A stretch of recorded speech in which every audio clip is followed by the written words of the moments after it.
Dans cette rétrospective, nous allons vous faire découvrir les actions qui ont marqué l'année 2014. Et dans un premier temps, nous nous penchons sur le développement économique.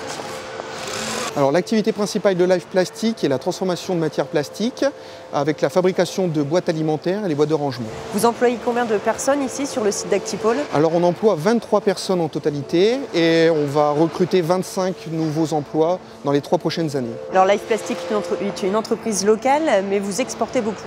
Oui, alors on exporte 27% de notre chiffre d'affaires est en France, le reste est à l'export. Et nous envoyons nos marchandises aux États-Unis, essentiellement en Europe, aux États-Unis, mais aussi en Australie, en Corée du Sud. Et donc vous êtes en plein développement actuellement? Oui, tout à fait. On se développe, on a l'ambition d'augmenter notre capacité de production et nous allons recevoir des nouvelles machines ainsi que de nouveaux outillages de fabrication. Et recruter également? Oui, alors recruter bien sûr, on va recruter 25 nouvelles personnes sur les 3 prochaines années. Et donc pour ce développement, la CAC vous a aidé financièrement? Alors tout à fait, la CAC nous a aidé à hauteur de 150 000 € pour un projet de 2 millions d'euros et sur les 3 prochaines années. C'est-à-dire l'achat de nouvelles machines? L'achat de nouvelles machines, l'outillage de fabrication et également aussi un pont roulant. C'est une belle entreprise.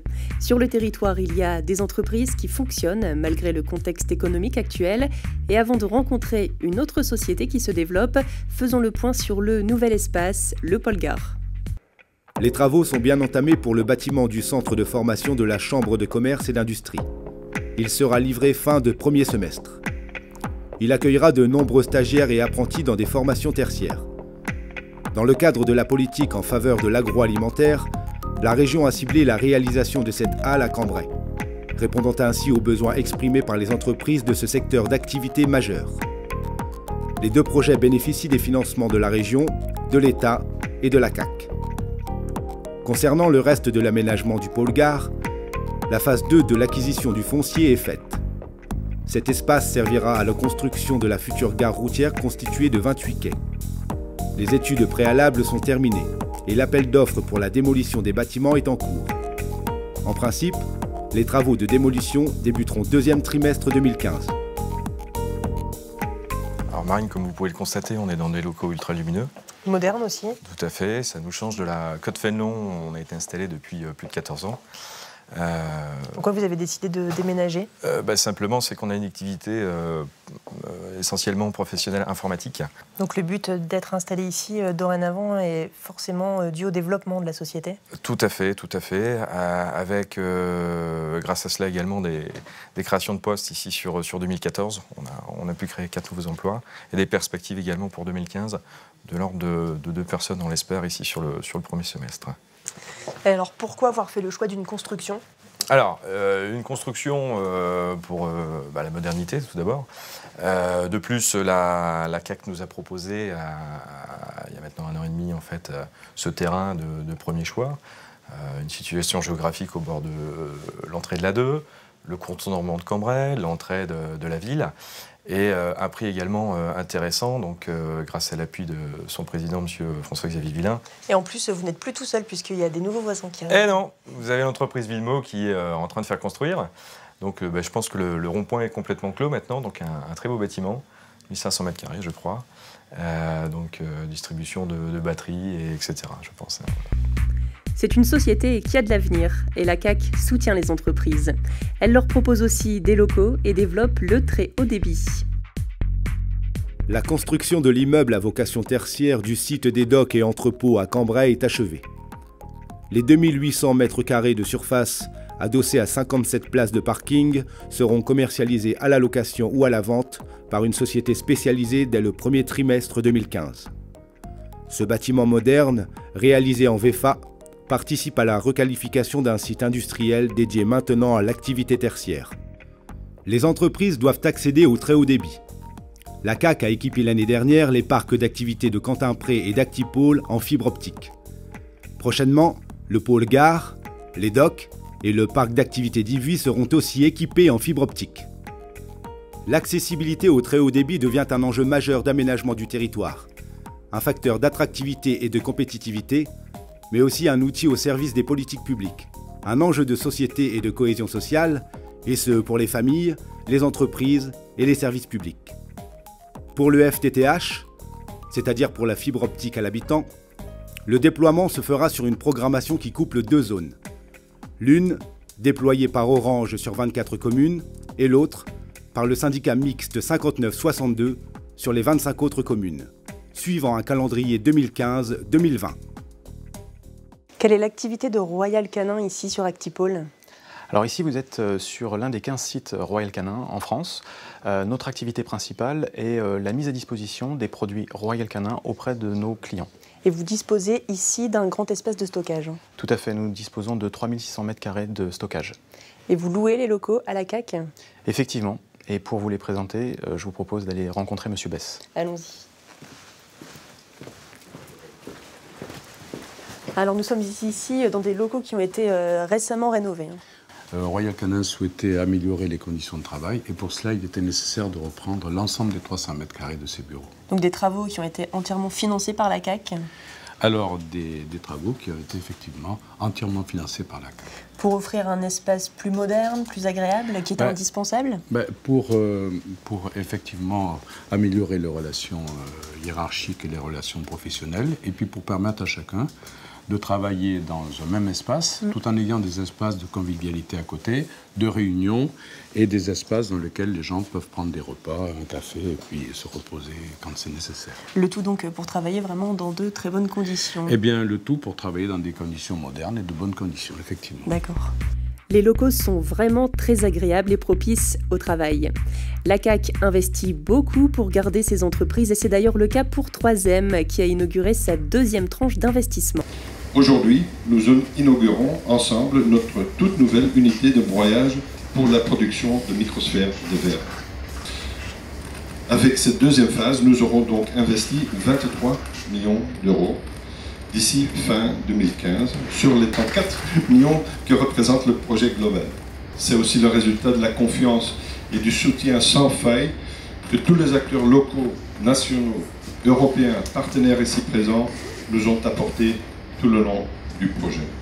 Pour terminer avec le développement économique, l'entreprise Carré TP a installé une zone de stockage de matériaux sur le parc d'activité du Trou à l'eau à Marcoing. Ici, sur l'ancien aérodrome militaire, un projet d'envergure va voir le jour, à savoir un golf, le parc photovoltaïque, alliant aussi sport aérien et un espace de préservation naturelle.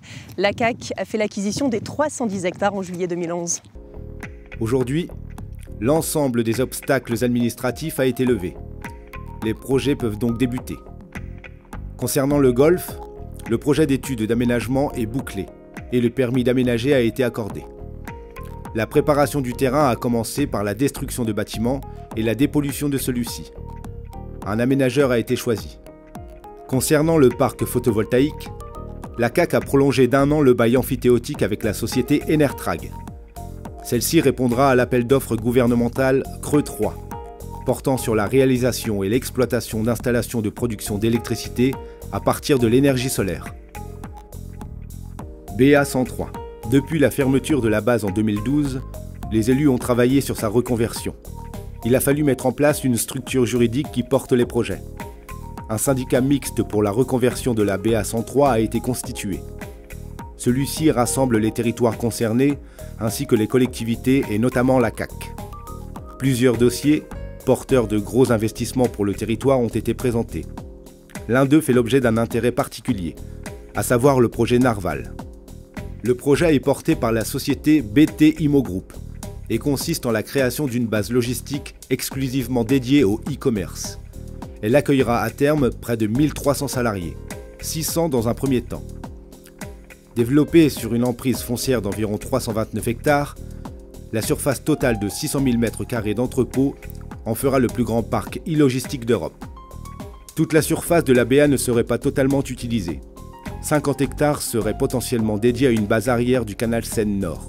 Bien évidemment, avec la prise de position favorable du Premier ministre en faveur de la réalisation du canal, le 26 septembre dernier, et une entrée en service en 2023, le projet Narval trouve toute sa cohérence. En décembre dernier, une première action concrète. L'État a cédé à la CAC le champ de tir de la BA situé dans la zone d'activité de Quentin-Pré.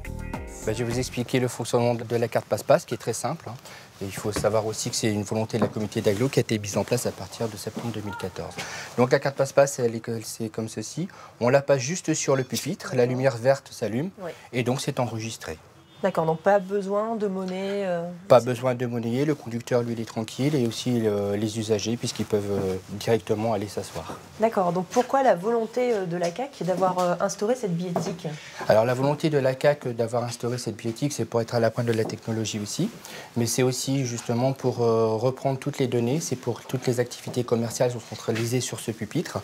Elles sont reliées via un Wi-Fi sur le logiciel et on peut justement, grâce à cette billettique, quantifier le nombre de voyageurs par ligne, mais aussi à chaque arrêt, ainsi que les recettes. Donc un intérêt pour la communauté d'agglomération de Cambrai, mais aussi pour les usagers. Tout à fait, parce que justement, c'est par l'intermédiaire de cette billettique qu'on peut avoir les cartes passe-passe, qui justement, où on peut charger des titres de transport et qui offrent une plus grande accessibilité à l'ensemble des voyageurs, des usagers, entre autres. Et ils peuvent ainsi charger des titres, que ce soit SNCF, interurbain ou urbain, et voyager sur tout le territoire de Cambrai. On peut dire que les transports urbains et interurbains sont en pleine mutation pour améliorer le service aux usagers. Depuis le 1er septembre, une ligne express interdépartementale relie Cambrai à Arras. Elle a pour objectif d'assurer la liaison entre deux pôles universitaires avec un temps de parcours réduit. Maintenant, changeons de domaine et passons au cadre de vie. La CAC participe au financement du programme d'intérêt général Habiter mieux du pays du Cambrésis. Programme qui a permis depuis 2013 de subventionner la rénovation thermique de plus de 200 logements dans le Cambrésis, dont environ la moitié sur le territoire de la CAC. Notre PCI soutient la construction de logements sociaux, notamment dans la réalisation des logements Nord-et-Vie, route de Noyelles à Proville, et la création d'une résidence sociale par Partenor Habitat, rue d'Air à Écodœuvre. Dans le cadre de son action contre les logements indécents, la communauté d'agglo de Cambrai a signé une convention de partenariat et de financement avec la Caisse d'allocation familiale du Nord. Il s'agit de vérifier l'état du parc locatif privé et ancien, en effectuant un diagnostic de conformité des logements au règlement sanitaire départemental. Ce dispositif est appliqué à des locataires cibles, allocataires de la CAF particulièrement fragiles. En 2014, plus d'une centaine de diagnostics a été réalisés. La politique d'aide aux communes rurales, par le biais des fonds de concours, a été reconduite. 43 communes sur 49 sont éligibles. En 2014, 11 projets ont été financés, correspondant à 350 000 € d'aide. Ces projets portent sur la rénovation de bâtiments, la réfection de voiries ou de réseaux, ou encore l'aménagement d'espaces communaux. Donc le centre universitaire de Cambrai accueille actuellement plus de 700 étudiants. Alors pour pérenniser ce nombre d'étudiants, la CAC vous soutient financièrement et humainement? Oui, donc la communauté d'agglomération de Cambrai a signé 2 conventions, une avec l'université de Lille 2 et une également avec l'université de Valenciennes du Hainaut-Cambrésis, afin justement donc, de développer de nouvelles formations pour qu'ils soient plus en lien avec le tissu économique et éviter les doublons avec les universités mères, mais également un soutien humain, puisqu'ils nous mettent à disposition du personnel administratif. Et en plus, avec cette convention, on va pouvoir également développer une partie recherche. Et ces fonds vous ont aussi permis des travaux de rénovation, comme la façade? Tout à fait, donc la rénovation de la façade, notamment du bâtiment principal, mais également de la façade du bâtiment Clio. Eh bien, il y a du choix pour ceux qui veulent poursuivre leurs études à Cambrai. Ah, et ce geste n'est plus anodin.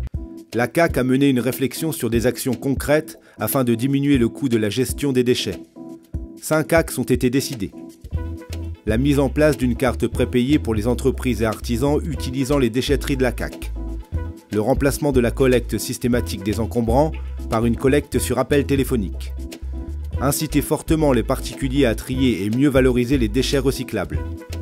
Optimiser les parcours de collecte des déchets. La prise en charge par CITA de la maintenance des bacs roulants des poubelles cassées. L'Office de tourisme du Cambrésis assure un certain nombre de missions qui convergent toutes vers la promotion et le développement de l'activité touristique dans le Cambrésis.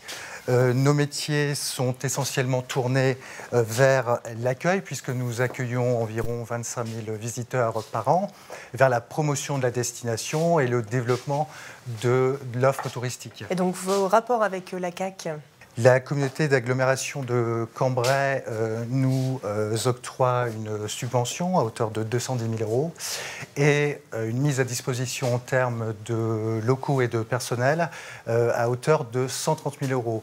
Et en plus de cette subvention, il y a une assistance technique pour co-construire le projet de destination touristique du Cambrésis, notamment avec le partenariat avec la direction des affaires culturelles de la communauté d'agglo et le service ville d'art et d'histoire de la ville de Cambrai. Après le tourisme, passons à la culture avec la médiathèque et le conservatoire. Alors, quelles ont été vos grandes actions en 2014 ? 2014, à la fois des rendez-vous déjà bien ancrés et de la nouveauté. Alors les rendez-vous, c'était l'esprit d'art. 3000 enfants de la CAP ont découvert des œuvres d'illustration jeunesse, donc participer à un concours d'écriture. C'est l'exposition patrimoine en partenariat avec le service ville d'art et d'histoire de la ville de Cambrai autour d'une institutrice, Zélie Gourdin.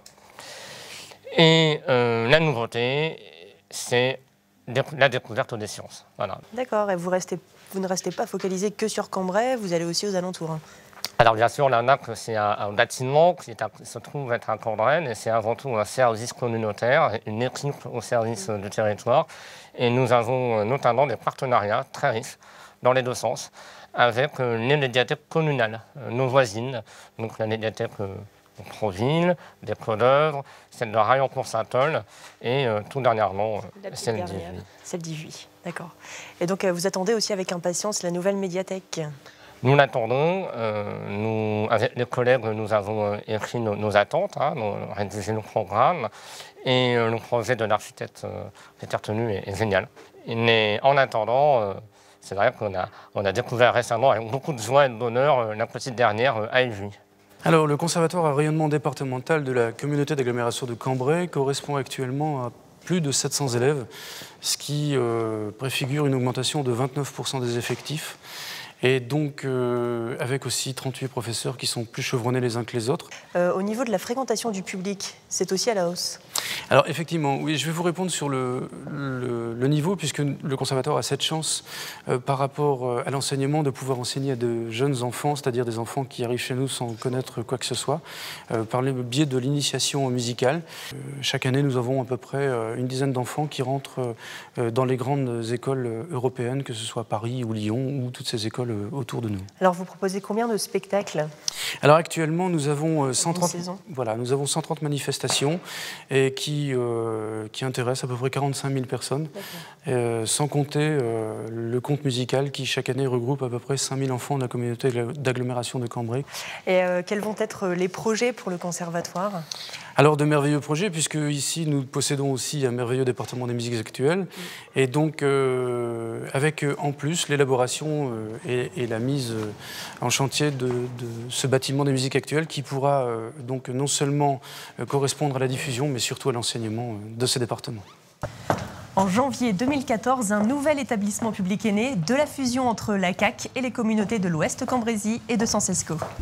Avec les 10 communes de l'Ouest Cambrésis et les 6 communes de Sancesco, la CAC est forte de 49 communes et de 80 000 habitants. Le 14 avril dernier, les délégués communautaires au nombre de 137 ont dû désigner leur président. M. François-Xavier Villain, 85 voix. Je proclame élu M. François-Xavier Villain en qualité de président. Bravo. Vous remercier les uns les autres, d'abord de votre présence quasi unanime, et puis bien évidemment remercier celles et ceux qui me font confiance pour présider notre communauté. Suite à cette élection, les délégués communautaires ont élu leurs 15 vice-présidents. Comme vous l'avez vu, la CAC est toujours en mouvement. En attendant, on se donne rendez-vous l'année prochaine.